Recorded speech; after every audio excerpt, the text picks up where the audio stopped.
Channel Saraswati square. आज का हमारा लेक्चर है माइग्रेन के रिगार्डिंग। ठीक है, तो माइग्रेन से बहुत लोग परेशान होते हैं और नॉर्मल हेडेक और माइग्रेन में क्या फ़र्क है उन चीज़ों को भी देखेंगे और किस वजह से माइग्रेन हो रही है तो उसे ठीक करने के लिए हम क्या करेंगे, ये सारी चीज़ों को हम आज के लेक्चर में कवर करेंगे। ओके, तो इसमें दिया जाता है कि काफ़ी सारे फेजेस होते हैं माइग्रेन के। ठीक है, फिर उसके बाद हम देखेंगे कि किस वजह से हो रहा है। तो बच्चों, माइग्रेन जो है इसके 4 फेजेस होते हैं। ठीक है, phase 1, phase 2, phase 3 and last is your phase 4। जो फर्स्ट फेज है उसका नाम क्या है? फर्स्ट फेज का नाम देखते हैं, तो इसका नाम है प्रीड्रोम। बच्चों, प्रीड्रोम का मतलब होता है कि कोई भी किसी भी बीमारी के स्टार्ट होने से पहले के जो सिम्टम्स होते हैं, जो सिग्नल्स हमें आते हैं, कोई बीमारी स्टार्ट होने से पहले के जो सिम्टम्स आते हैं उसे हम बोलते हैं प्रीड्रोम। ठीक है, तो इस केस में यहाँ पे क्या होता है, तो इसमें नेक स्टिफनेस, पहले लिख लेती हूँ, ठीक है, फिर देखते हैं। यॉर्निंग, लेथार्जी,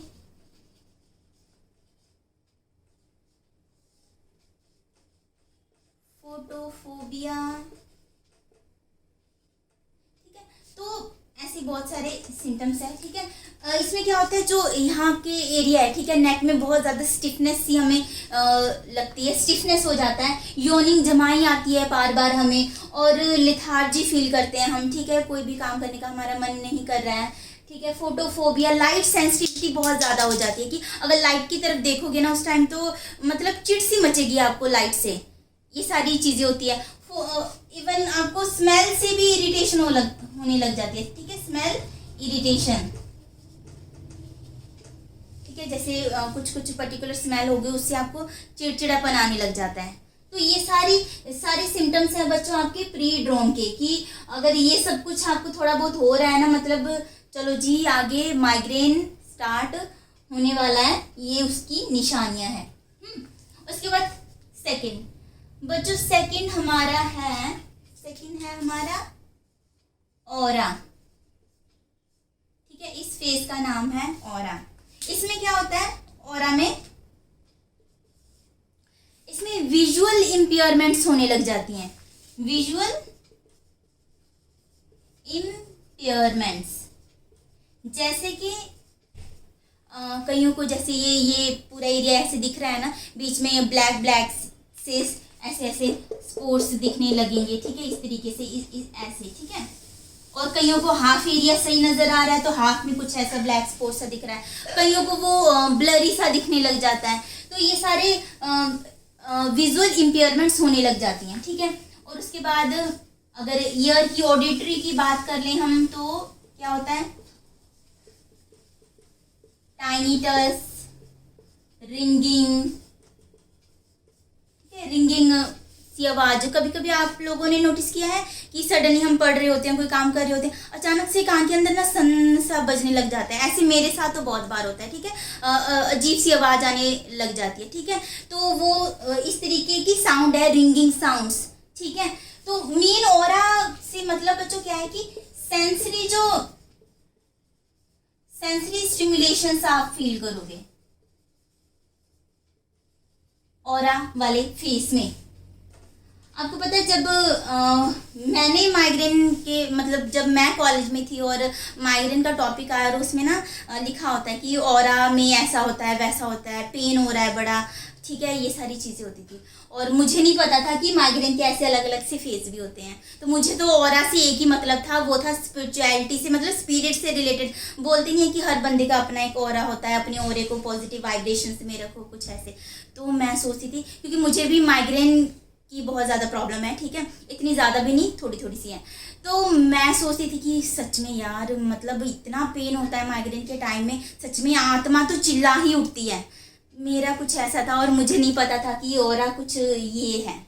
ठीक है, चलो कोई बात नहीं, अभी मुझे पता है कि ओरा क्या है, ये मोर देन इनफ है, और अब आपको भी पता है। ठीक है, तो कॉलेज टाइम में नहीं इतना पता लगता है, तो चलो चलता है ये सब।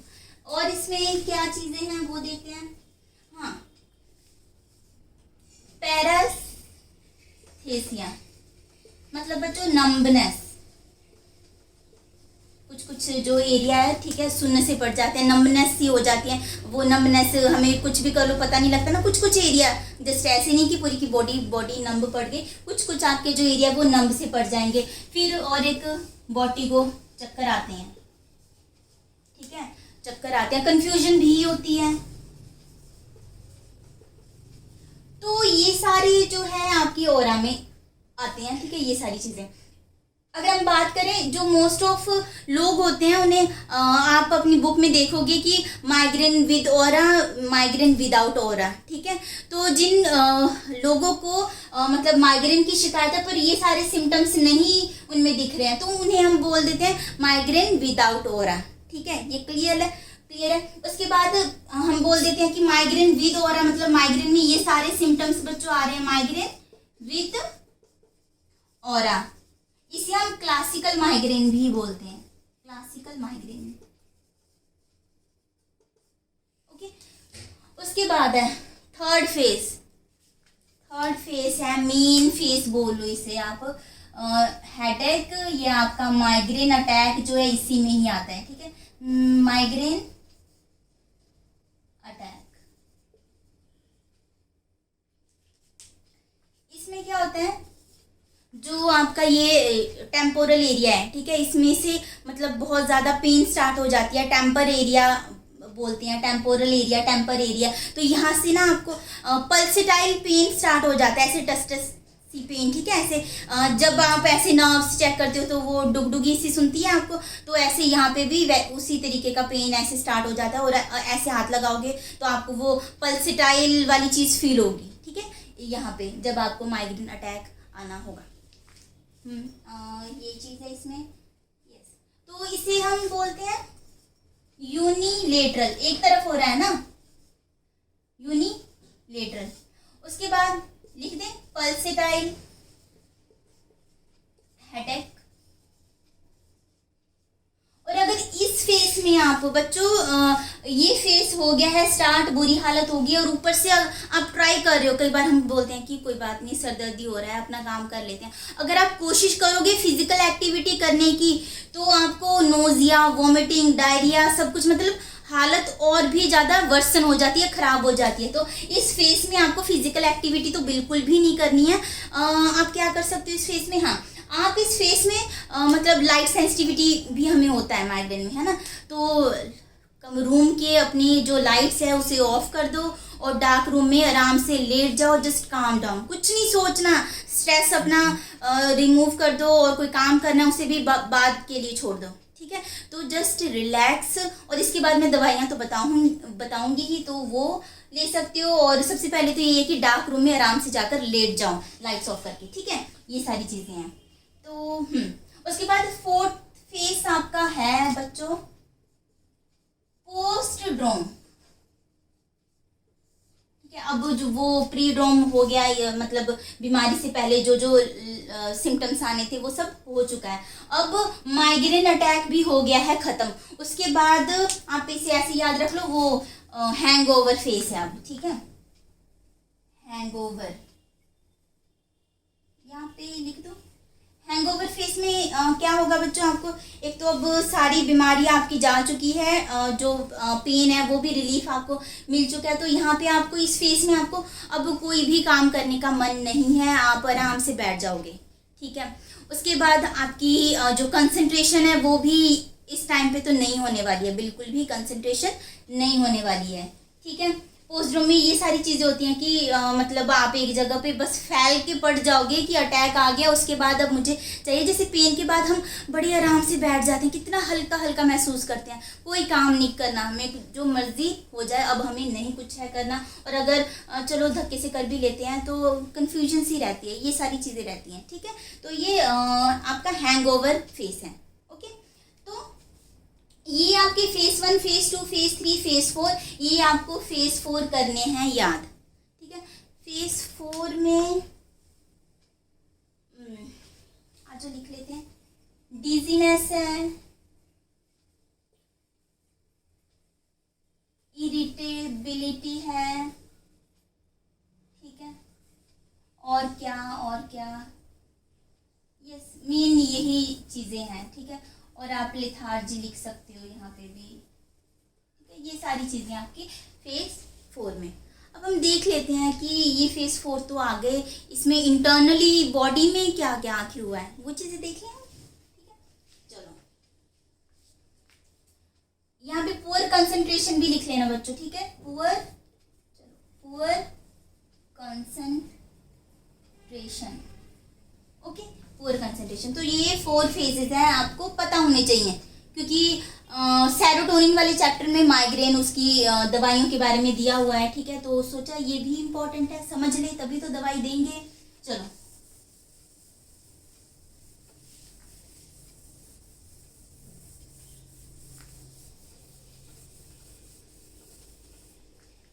इसके बाद पैथोफिजियोलॉजी,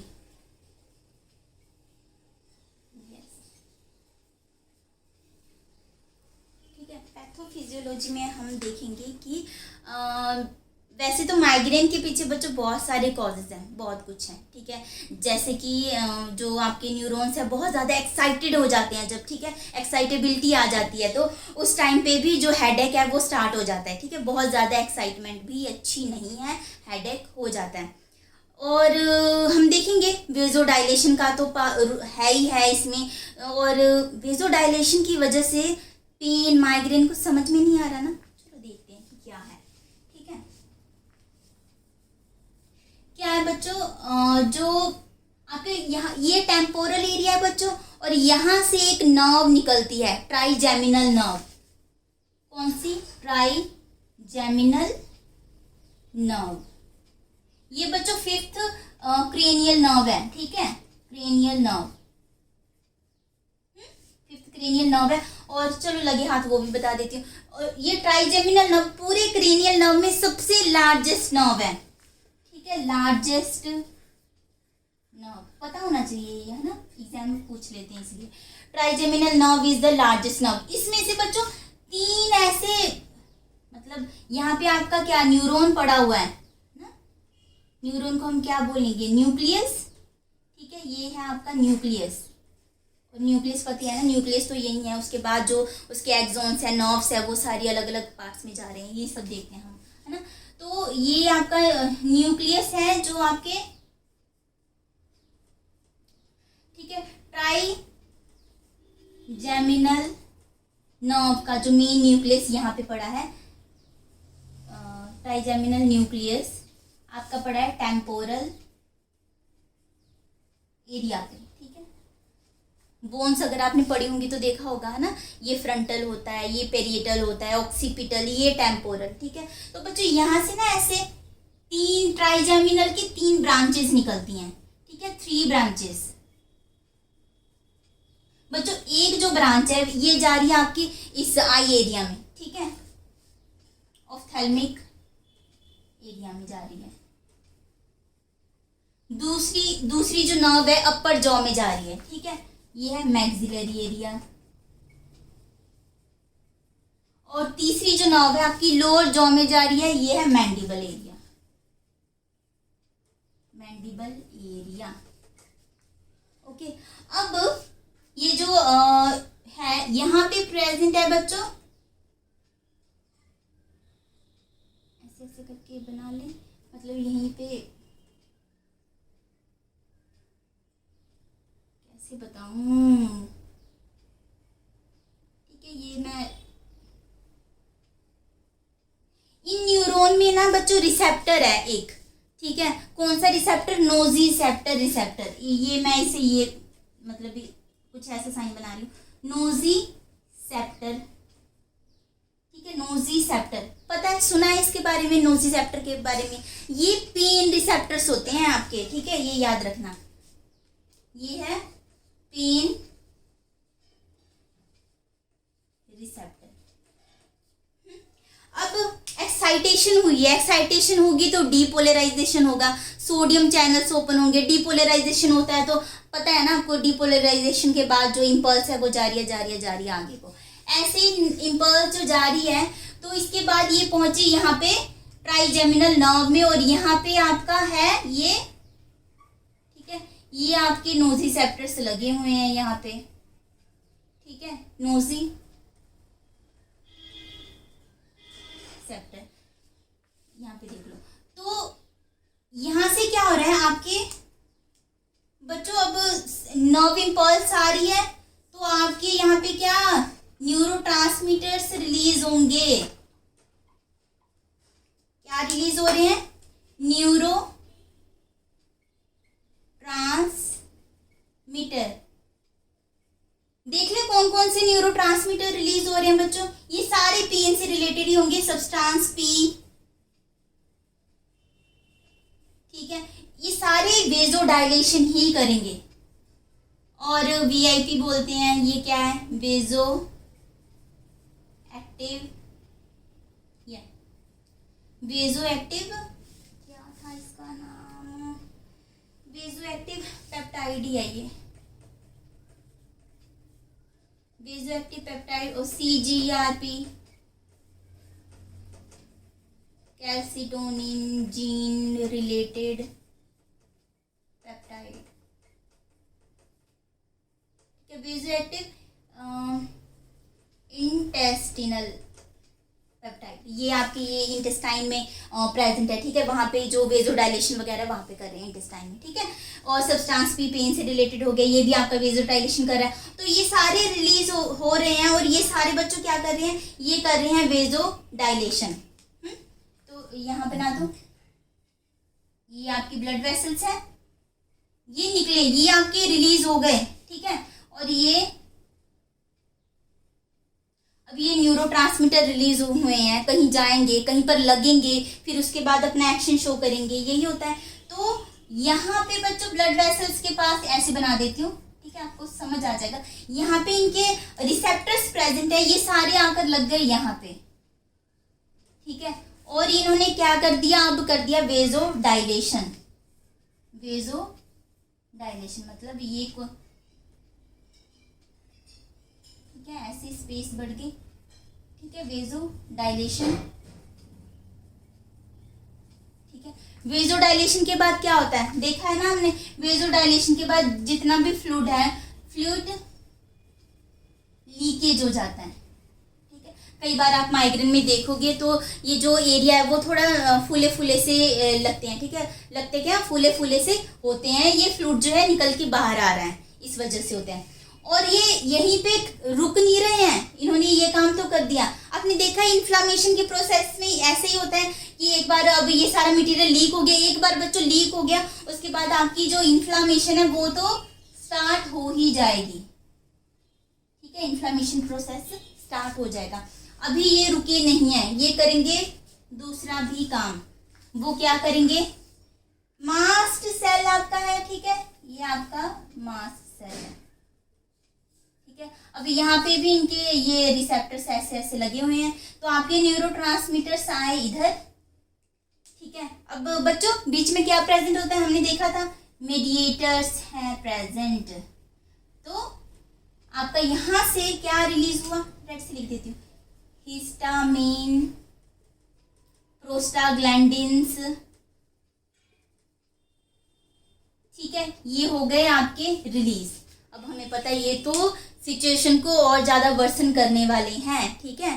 प्रोस्टाग्लैंडिन की वजह से भी हमें बहुत ज़्यादा पेन फील होता है, उसमें ये देखा है। हाँ, जो माइग्रेन है, हेडेक है, ठीक है, माइग्रेन ही बोलूँगी। तो जब पीरियड्स आते हैं उस टाइम में भी बहुत सारे प्रोस्टाग्लैंडिन होते हैं प्रेजेंट, ठीक है, उसकी वजह से भी उसमें मूड स्विंग्स वगैरह भी हमारे होते हैं, और पेन भी बहुत ज़्यादा फील होता है, ठीक है। तो ये प्रोस्टाग्लैंडिन्स की देन है। तो यहाँ पे भी ये प्रोस्टाग्लैंडिन हो गए हैं रिलीज, और ये और ज़्यादा पेन आपका स्टार्ट करवा देंगे, इनकी वजह से होगा पेन और इन्फ्लामेशन स्टार्ट हो गया। ये सारा प्रोसीजर इसकी वजह से हमें बहुत ज़्यादा तकलीफ होती है, और ये नर्व्स में सब कुछ ये सारी चीज़ें, ठीक है, हो रही हैं। तो इस तरीके से ये प्रॉब्लम बढ़ती ही जा रही है, ठीक है। ठीक है, कोई स्टॉप होने का नाम ही नहीं है।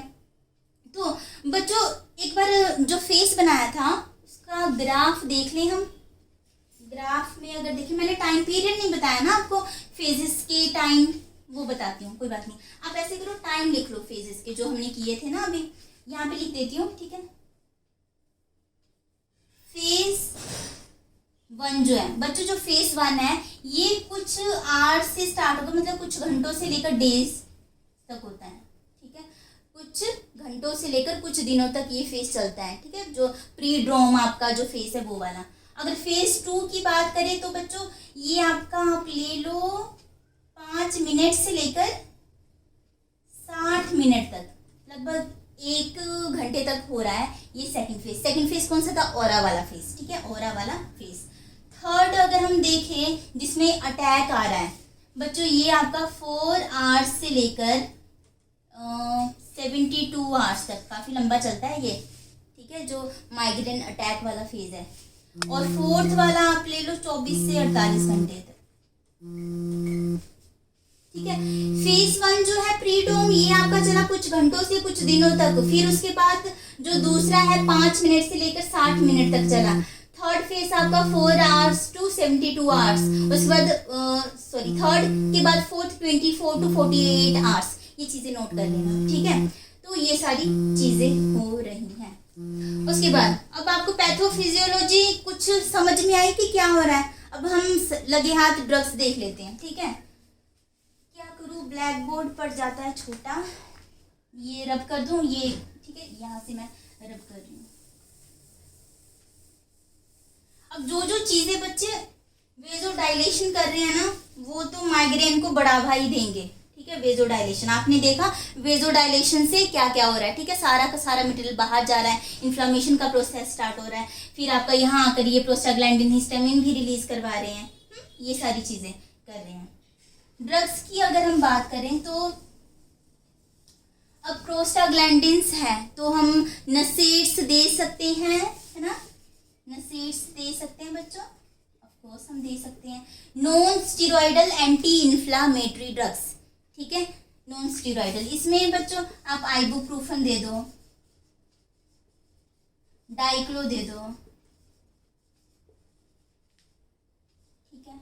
और कौन सी होगी, मेटफॉर्मिन दे, नहीं नहीं नहीं नहीं, ये तो डायबिटिक क्या क्या क्या क्या निकल गया, एक एम से है ना, मैफेनेमिक है, मैफेनेमिक दे दो, ठीक है। इवन आप इससे भी सिंपल पेन किलर्स भी दे सकते हो, जैसे आप पैरासीटामोल भी दे सकते हो, पैरासीटामोल हो गया, एस्प्रिन हो गया, ये सब दे सकते हो, ठीक है। ये एक ड्रग्स होगी। दूसरा बच्चों एरगट पढ़ा था हमने, इतने पोटेंट वेजो कॉन्स्ट्रिक्शन थे, यहाँ पे वेजो डायलेशन हो रहा है, हमें वेजो डायलेशन वेसल्स को डायलेट नहीं होने देना है। कौन सी वेसल्स को? क्रेनियल वेसल्स को। क्रेनियल वेसल्स में ही तो सब कमाल हो रहा है, तो हमें वो डायलेशन नहीं होने दे रही है, तो हम एरगट भी दे सकते हैं। इसमें बच्चों आप 2 लिख लो, एर्गोटा माइन एंड डाइहाइड्रो, एर्गोटा माइन, ठीक है। एरगट भी दे सकते हो क्योंकि वेजो कॉन्स्ट्रिक्शंस कर रही हैं। उसके बाद अब इसमें नोजिया वॉमिटिंग भी हो रहा था, मैंने वो उसमें बताया था, जिसमें अटैक आता है थर्ड फेज में। अगर आप फिजिकल एक्टिविटी करते हो तो आपको नोजिया वॉमिटिंग भी आता है। और वैसे भी अगर बहुत ज़्यादा लंबे टाइम तक वो माइग्रेन अटैक वाला फेज रहता है ना, तो नोजिया वॉमिटिंग हो ही जाता है। तो आप एंटी एमेटिक्स भी दे सकते हो। एक हमने ये ड्रग्स लिखी, दूसरी हमने ये लिखी, ये बच्चों रब कर दूं मैं यहाँ से,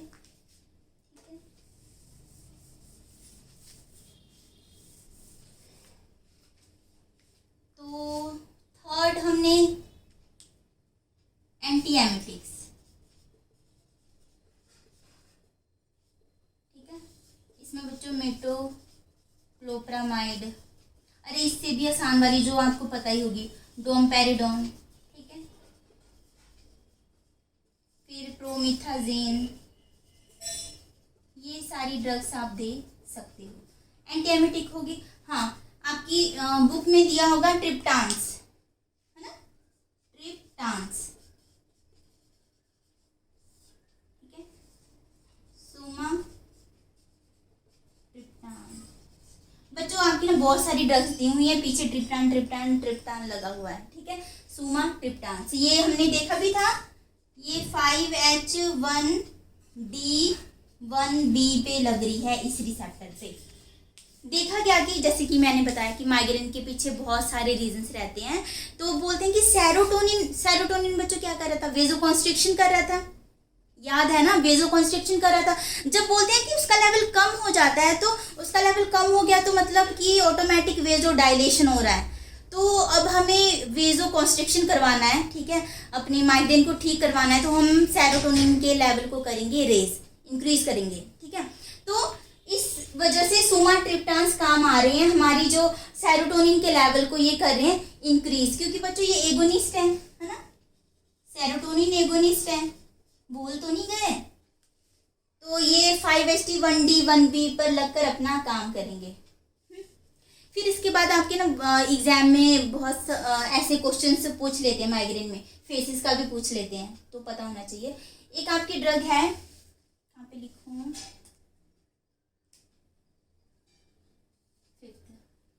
बच्चों ट्रिप्टान के ऊपर ना काफी पूछ लेते हैं, तो ट्रिप्टान आप सबक्यूटेनियसली देते हो तो बहुत जल्दी अपना एक्शन शो करते हैं। सबक्यूटेनियस के साथ साथ अगर आप नेजल स्प्रे भी इसका होता है, ठीक है, वो भी देते हो तो उससे भी जल्दी रिलीफ मिल जाता है। और अगर इसके टी हाफ की बात करो तो 2 आवर्स, ट्रिप्टान के जो टी हाफ होता है बच्चों वो 2 आवर्स होता है।